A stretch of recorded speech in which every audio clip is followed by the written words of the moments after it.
Hello. Mamitas na naman tayo ng alubate mga lalabs. Sabi ko sa inyo si Manang mahilig sa alubate. Magugulay ako guys. Diba? Magugulay tayo kasi kailangan natin yan vegetables. Vegetables guys kasi kahapon puro tayo kahapon karne tayo kahapon guys, no?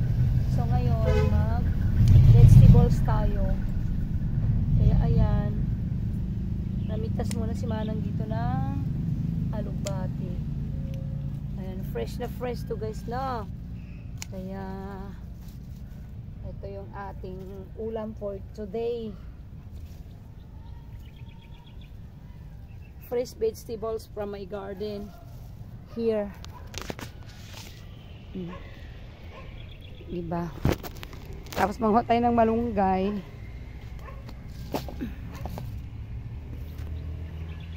Yan na. Samahan natin yan ng malunggay mga lalabs. Kailangan natin dito tayo mamitas. Tingnan mo yung malunggay ko guys, oh. Nakakatuwa kasi andito lang talaga siya sa mababa. Pinutulan kasi ito ng mister ko. Diba? Oh, ang lago niya na. Ayan, oh. Dito tayo sa mababa muna mamitas kasi hindi naman natin ito pitasin guys. Gugulang din siya. Kanina nanghingi yung kapitbahay ko, so dito ko rin pinitasan. Ayan. See? Pag may tinanim, may gugulayin. Ganun lang yan mga lalabs. See? Ang aking mga papayan, tataba na nila, oh.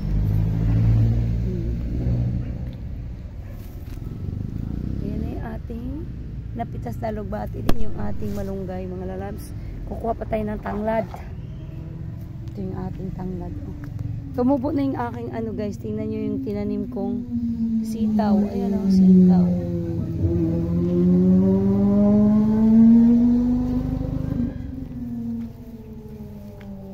Hala, nalanta yung aking ano eh. Ayan. Okay.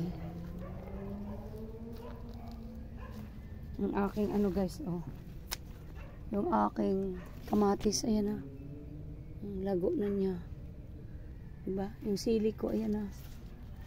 Ito din siya. Yan yung kamatis natin dito. Ayan. Magdidilig ako mamaya. Maya guys. Magdidilig tayo. Kuha mo na akong tanglad. Tanglad ko guys, malago din. Isa lang. Isa-isa lang naman ako maglagay.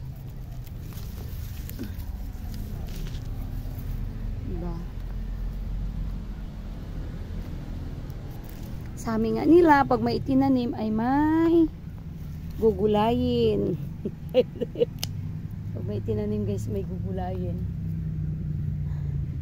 Yung mga talbos ko, yan. Oh. Ano na rin siya guys. Dumadami na sila.